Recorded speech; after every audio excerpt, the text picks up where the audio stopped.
नमस्कार, स्वागत है आपका मार्केट अपडेट्स में आज बात करेंगे गोल्ड और सिल्वर को लेकर के, यानी कि कमोडिटी को लेकर के। पिछले काफी दिनों से हम देख रहे हैं कि एक रेंज बॉन्ड में फंसा हुआ नजर आ रहा है गोल्ड और सिल्वर दोनों ही। तो इस मुद्दे पर चर्चा के लिए कि आगे क्या कुछ होने वाला है, दिवाली तक गोल्ड सिल्वर में क्या तूफान आने वाला है या फिर इसी रेंज बॉन्ड में फंसा हुआ नजर आएगा। सारी चीजों की जानकारी जुटाने के लिए हमारे साथ मौजूद है नितिन केडिया सर, AIJGF से। नितिन केडिया सर, कैसे हैं आप? बढ़िया सुमित जी। नमस्कार, धन्यवाद बुलाने के लिए। नमस्कार सर। क्या लग रहा है सर, एक रेंज बॉन्ड में फंस गया है? पिछली बार भी हमने बात की थी, उससे पहले भी बात की थी, यही लेवल दिखाई दे रहा था। अब भी यही लेवल दिखाई दे रहा है। यूएस से डेटा भी गोल्ड के पक्ष में आ रहा है, लेकिन फिर भी चल नहीं पा रहा है। वजह क्या है सर?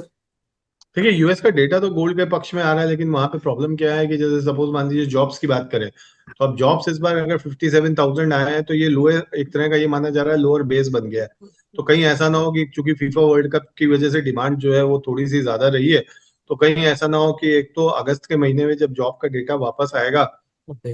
तो वो रिवाइज होके आ जाए।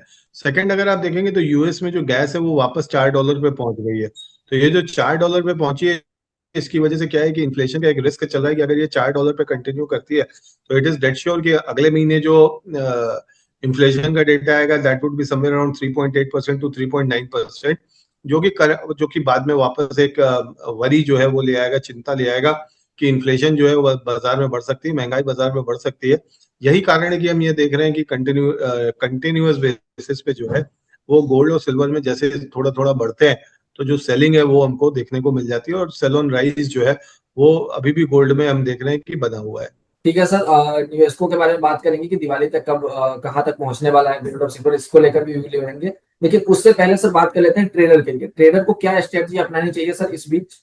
देखिए, इस वीक में क्या है कि इस वीक की जो शुरुआत हुई है ये काफी अच्छी हुई है आज, और आज बहुत टाइम के बाद 15 मिनट के चार्ट पे जो है सिल्वर के अंदर हमने हायर हाई हायर लो बनते हुए देखे हैं। ओके। तो ये higher high higher low break होगा अगर सिल्वर इंटरनेशनल मार्केट में स्पॉट के अंदर 56.12 का लेवल तोड़ देती है। तो जब तक 56.12 का लेवल नहीं तोड़ती है तब तक आप 56.12 के स्टॉपर से डिप्स पे 5660 5650 के आसपास बाय करके चल सकते हैं। ऊपर में 5780 5790 के आसपास आप अपना पोजीशन कवर कर सकते हैं। 5612 के नीचे 15 मिनट का क्लोज आता है तो वहां पे इमीडिएटली आप सेल करके बैठ जाइए। 5570 आपको मिनट्स में मिल जाएगा, क्योंकि मार्केट का ओवरऑल ट्रेंड जो है वो बेरिश है। ईएमए स्टॉक्स जो है वो नेगेटिव बने हुए हैं, आरएसआई अभी भी 40 के नीचे है। तो ये सारे जो टेक्निकल स्ट्रक्चर पूरा बना हुआ है, चूंकि ये हायर टाइम फ्रेम चार्ट्स पे नेगेटिव बना हुआ है, तो सेल साइड जहां पे भी आएगा, जहां पे भी बाजार गिरेगा, तो आप देखोगे कि आधा टका अगर बाजार बढ़ने में 4 कैंडल लग रही है 15 मिनट के चार्ट पे, तो आधा टका गिरने में हो सकता है एक ही कैंडल में गिर जाए।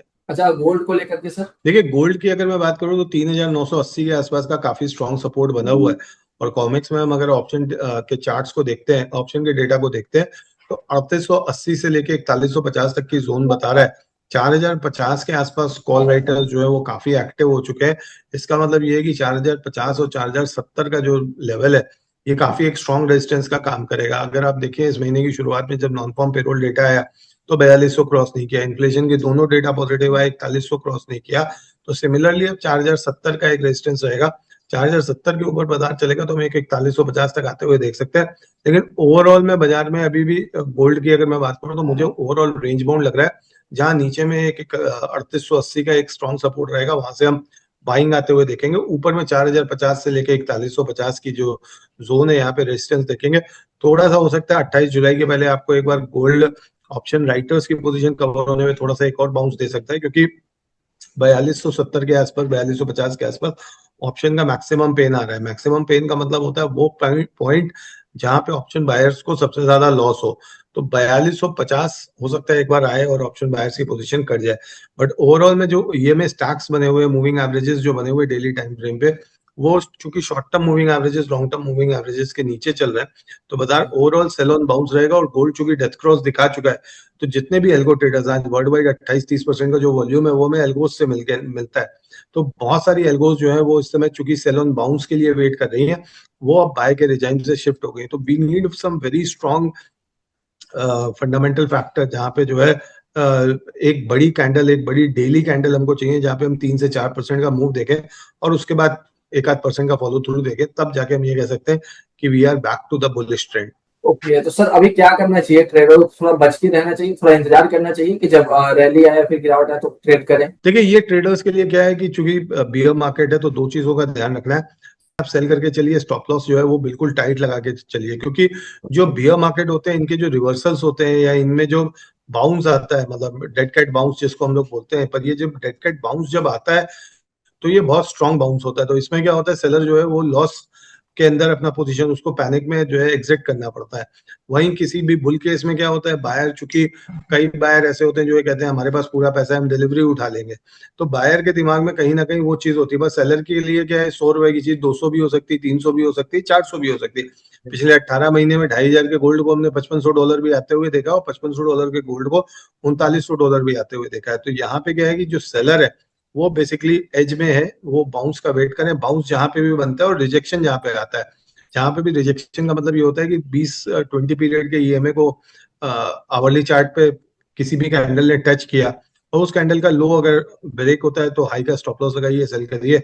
आराम से आप 2-3 हजार रुपए चांदी में लीजिए और निकल जाइए। ओके, अगर सर एक महीने का टारगेट लेके अगर चल रहा हो तो एक महीने में क्या कुछ बदलाव होता दिखाई देगा? किस तरीके से स्ट्रेटजी अपनानी चाहिए एक महीने के लिए? एक महीने के अंदर मुझे जो रेंज लग रही है वो 2,05,000 से 2,40,000 की सिल्वर में लग रही है। और गोल्ड ओके। की अगर मैं बात करता हूँ तो गोल्ड में 1,36,37,000 से लेके 1,48,000 तक की लग रही है। मुझे लग रहा है इसी रेंज के बीच में काम करना चाहिए। ओके, अब आते हैं सर आम निवेशकों को लेकर के सवाल कर लेते हैं। क्या आम निवेशकों के लिए ये सही टाइम है निवेश करने का? देखिए निवेश का हॉरिजन क्या है इसके ऊपर डिपेंड करता है। अगर आपका निवेश का हॉरिजन दिसंबर 2026 या इसके ऊपर का है तो बिल्कुल ये सही समय है, यहाँ पे निवेश करके चल सकते हैं। अच्छा, दिवाली तक का क्या टारगेट लग रहा है सर? दिवाली तक तो नहीं सुमित जी, पर दिसंबर की अगर मैं बात करता हूँ, चूंकि नवंबर की जो फेड की मीटिंग्स होंगी, सितंबर और नवंबर की, वो थोड़ी सी इंपॉर्टेंट होगी। तो मुझे दिसंबर एंड तक 3-3.25 लाख तक चांदी लगती है। ओके, और गोल्ड सर? गोल्ड 1,52 से 1,55 के बीच में।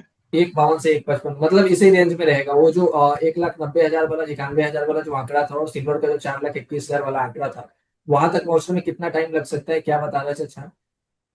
उसके लिए फेड का रिजाइम चेंज पॉसिबल है। उसके लिए क्या है ओके। कि आज जो हॉकिश रिव्यू आ रहे हैं, इकोनॉमिक प्रोजेक्शंस आ रहे हैं, ये जब तक डॉविश नहीं होंगे तब तक वो बुलिशनेस, वो तेजी हम आते हुए नहीं देखेंगे। जैसे ही वो डॉविशनेस होगी, इस बार जब वो मूवमेंट आएगा से ज्यादा तेज आएगा, पिछली बार से ज्यादा जल्दी आएगा। उसका कारण क्या है कि इस बार जो शॉर्ट पोजीशन है वो पिछली बार से कहीं ज्यादा है। तो ओके। सबसे पहली बात तो लॉन्ग बिल्डअप के पहले शॉर्ट कवरिंग शुरू हो जाएगी, और एक बार जब शॉर्ट कवरिंग शुरू होगी तो हम देखेंगे कि पहले तो शॉर्ट्स बाजार को बढ़ाएंगे, और उस समय जब वो शॉर्ट्स बाजार को बढ़ा रहे होंगे, जब वो खरीद रहे होंगे अपनी पोजीशन, तो जनरली कोई बाजार में बेचने वाला नहीं होगा, क्योंकि हर किसी को उस समय दिमाग में डर होगा कि इंटरेस्ट रेट्स आगे जो है वो जाके कम हो सकते हैं। तो जब इस तरह का एक पैनिक आएगा इंटरेस्ट रेट्स को लेके कि इंटरेस्ट रेट जो है वापस रिजाइम चेंज हो रहा है, तब हम देखेंगे कि वो उसी तरह का मूव हमें देखने को मिलेगा।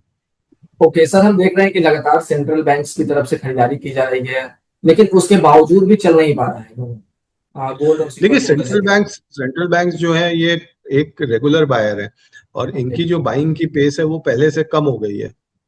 आज 2-1.5 साल 2 साल पहले जो जितना ये बाय कर रहे थे, आज उतना ये बाय नहीं कर रहे हैं। आज अगर आप देखें तो चाइना ने भी लास्ट 2 महीने में यूएस का जो ट्रेजरी पोर्शन है वो थोड़ा सा बढ़ाया है। तो कहीं ना कहीं थोड़ी सी कमी आई है, अभी हम देख रहे हैं सेंट्रल बैंक्स की भी।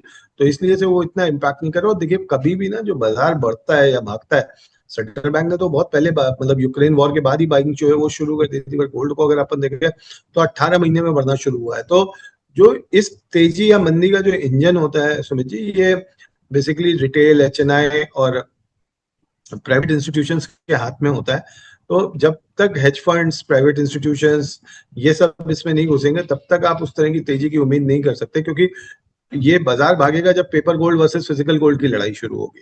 ओके, मतलब पेपर गोल्ड और फिजिकल गोल्ड की जब लड़ाई शुरू होगी उसके बाद गोल्ड में एक रैली देखने को मिल सकती है। अच्छा सर, यहाँ से गिरावट भी आने की संभावना है क्या? क्योंकि 1,38,000 के आसपास हम सपोर्ट देख पा रहे हैं, तो अगर वो लेवल टूटता है तो फिर कहाँ तक पहुंच सकता है गोल्ड? देखिए एक वोट है, बिकॉज अभी तक ओके, एग्जैक्टली। 2026 के अगर 7 महीने की बात करें तो बार बार 1,37,000 के आसपास सपोर्ट लिया है। पर अगर 137 का लेवल टूटता है तो वापस हम 1,30-1,32 तक के लेवल्स भी बनते हुए देख सकते हैं। ओके, और सिल्वर में सर? सिल्वर में सर अगर 2,12,000 का सपोर्ट है, वो लेवल अगर ब्रेक होता है तो 1,95,000 से लेके 2,05,000 तक के लेवल्स आ सकते हैं। ओके। अच्छा सर, सिल्वर में हम देख रहे थे जब तेजी आ रही थी तो लगातार ये कहा जा रहा था कि डिमांड बढ़ रही है, ईवी में यूज किया जा रहा है, एआई में यूज किया जा रहा है, इलेक्ट्रिक व्हीकल्स में यूज किया जा रहा है, सोलर पैनल में यूज किया जा रहा है। अब क्या सर उसमें यूज इनका कम हो गया है क्या, जो सिल्वर में इतनी मतलब 50% से ज्यादा का करेक्शन हमें देखने को मिलता है अगर कॉमिक्स में देखें तो? जी, इंडस्ट्रियल डिमांड तो कम हुई है। अगर हम सिल्वर ईवी बैटरीज की बात करते हैं अगर, तो बैटरीज में जहां पहले पूरा सिल्वर के केबलिंग वगैरह यूज हो रही थी, अब वो सारा का सारा कॉपर से वो यूज हो रहा है, और उसकी जगह जो ओके।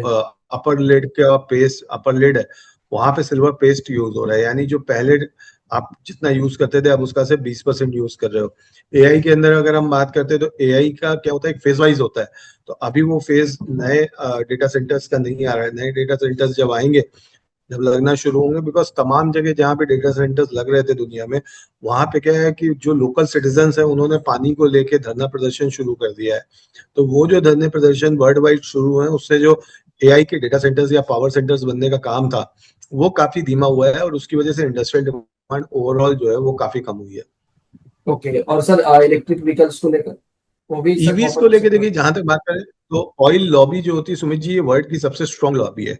ऑयल लॉबी का मुकाबला आज तक कोई नहीं कर पाया। इनफैक्ट वर्ल्ड के जितने वॉर्स होते हैं, वो सारे ऑयल लॉबी की वजह से ही होते हैं। ऑयल लॉबी ही पूरे वर्ल्ड को चलाता है। तो आप बताइए, ईवी अगर आएगी तो सबसे ज्यादा लॉस किसको होगा? वो ऑयल लॉबी को ही होगा। तो आज हमारी गवर्नमेंट जो है, आज अपनी गवर्नमेंट की बात कर लीजिए, हम एथेनॉल की बात कर रहे हैं, E20 ब्लेंडिंग की बात कर रहे हैं। E20 की वजह से मैंने खुद देखा है गाड़ियों की क्या हो रही है। जो पुरानी गाड़ी है, मैं नई गाड़ियों की बात नहीं कर रहा हूँ, दो लेकिन हजार चूंकि तेईस के पुरानी पहले गाड़ियों का? में भी वही पेट्रोल जा रहा है। हम इलेक्ट्रॉनिक गाड़ियों को आज भी जो है वो इंसेंटिव नहीं दे पा रहे। आज भी हम इलेक्ट्रॉनिक गाड़ियों से जीएसटी नहीं हटा पा रहे हैं। आज भी हम इलेक्ट्रॉनिक गाड़ियों को ये नहीं बोल पा रहे हैं कि आप ले लीजिए, आप आपको हम इंडिविजुअल लेवल पे भी इसका डेप्रिसिएशन क्लेम करने को देंगे, ना केवल कॉर्पोरेट्स को देंगे। तो इस तरह के जब टैक्स बेनिफिट या इनोवेशन गवर्नमेंट लेके आएगी, तो ईवी अपने आप बढ़ेगी। लेकिन कोई भी गवर्नमेंट जो है, आप वर्ल्ड वाइड अगर देखेंगे, तो ईवी को नहीं बढ़ा पा रही है, और उसका सबसे बड़ा कारण जो है वो यही ऑयल लॉबी है, क्योंकि हर गवर्नमेंट इसी ऑयल लॉबी के प्रेशर में रहती है।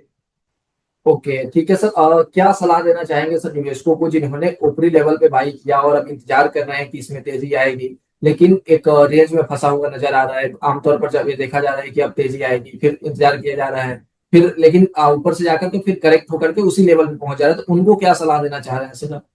Sir, buy the fear sell the greed. अभी मैक्सिमम पैनिक जो है वो अभी नहीं आया है।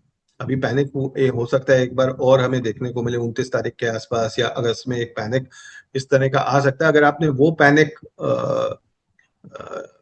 क्रॉस कर लिया, तो बिल्कुल ध्यान रखिए, ये इश्क नहीं आसान, एक आग का दरिया है और तैर के जाना है। तो आपको अगस्त और सितंबर का ये जो फेड मीटिंग है, अगर ये आपने इस पूरे पैनिक को आपने होल्ड कर लिया, तो नवंबर दिसंबर I think it's going to be very good for people those who have bought at higher levels. दुनिया के एक मशहूर निवेशक हैं सर, रॉबर्ट कियोसाकी। बुक में उन्होंने लिखा है रिच डैड पुअर डैड। उन्होंने सर कहा है कि चांदी, सोना और चांदी फिर से चांद पार पहुंच सकते हैं। कितना सहमत है सर आप? सर, मैं कहता हूँ 1 लाख डॉलर सोना हो जाएगा, और चांदी जो है वो $1,000 हो जाएगी सपोज। लेकिन उसके लिए जरूरी ये है कि क्या उस समय मेरे पास जो आज मैं पोजीशन होल्ड कर पा रहा हूँ, वो मैं होल्ड कर पाऊंगा।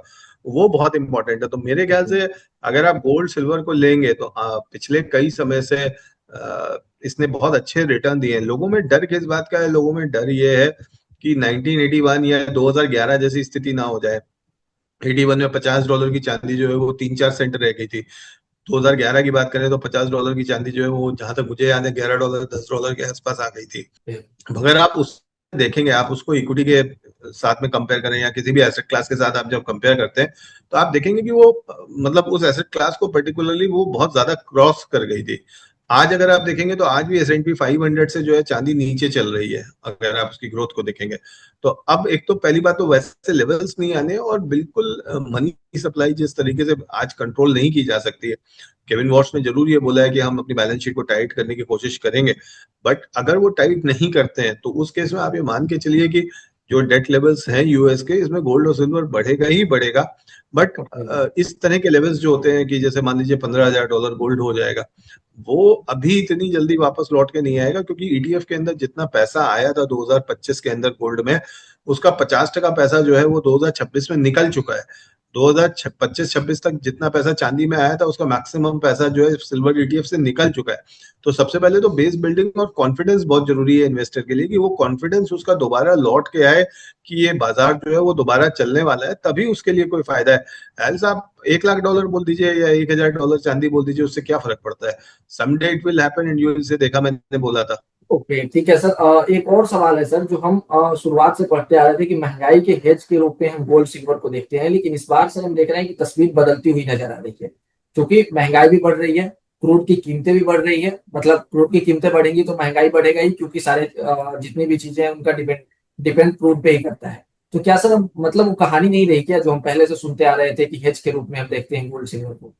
देखिए, गोल्ड को अभी तक कभी भी रिटर्न के हिसाब से नहीं देखा गया था। ओके। गोल्ड को, सोने को एक ऐसे माना जाता था कि संकट के समय के लिए सोना रखा जाता है। मतलब अगर आप हमारी दादी नानी की बात करें तो हमेशा ये बोलते थे कि सोने को संकट के समय रखो, और इसीलिए हर पिता जो है वो अपनी पुत्री को शादी में कुछ ना कुछ, या अपनी बहू को जो है वो सोने की ज्वेलरी देता था, ताकि कभी अगर परिवार पे संकट आए तो ये सोना जो बेसिकली है वो मेरी बेटी को या मेरी बहू को एक फाइनेंशियल सिक्योरिटी प्रोवाइड कर सके।